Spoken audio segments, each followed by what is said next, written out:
I'm Jane Brackman. I'm a volunteer at Altadena Historical Society, and I'm going to talk a little bit about the Deodar House.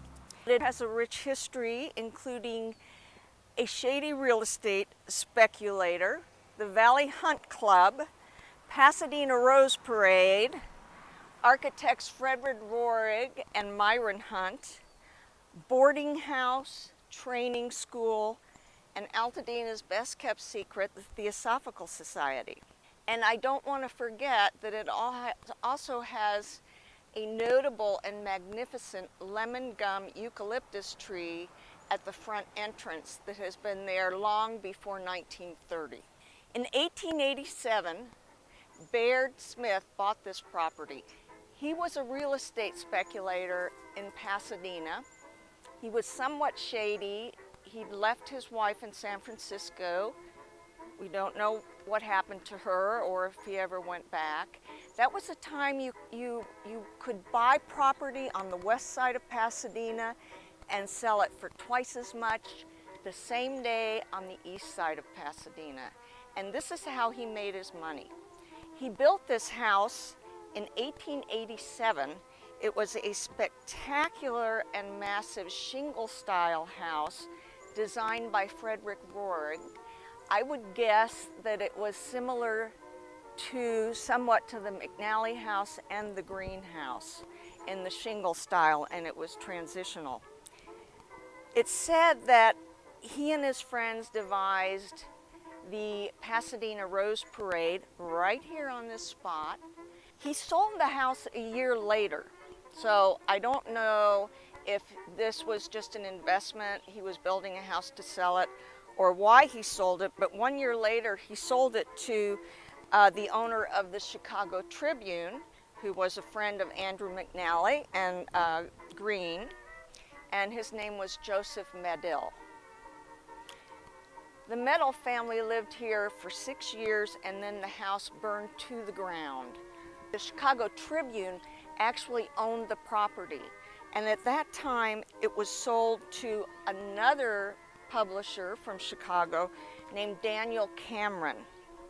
He built a much trendier style, mission style house here on the property in the same spot.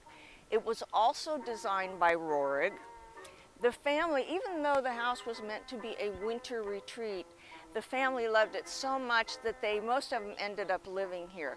And they participated, as you can imagine, for those 20 years in sort of the ideas of what the lane was going to be.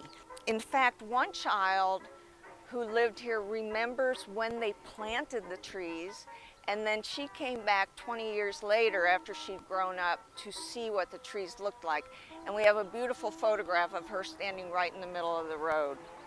The Camerons lived here until 1920, and when they sold the house, the kids had left, the house was too big, and it was sold to somebody who had it remodeled by Myron Hunt in the Beaux art style. And that's the remnants of what you see today. So the mission style part of the house is pretty much absorbed into the Beaux art style. During the Depression, when many of our mansions were turned into multifamily living, or they were torn down, this house also fell into some disrepair. In the Depression, right after the Depression, maybe World War II, the property was rezoned. And sometime after the Depression, the house was repurposed as a sort of apartment. It was a boarding house, and it was called the Deodar House, and you would see it advertised in the Star News as rooms for rent. In 1946, it was used as a school for medical assistant training and then secretarial training. In 1951, it was purchased by the Theosophical Society. The organization has been headquartered here ever since. The property has changed very little, including the landscape.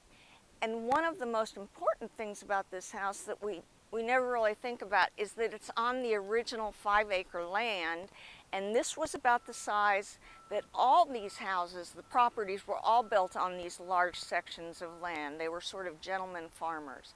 And it's very nice to still have it with the original landscaping and the original property.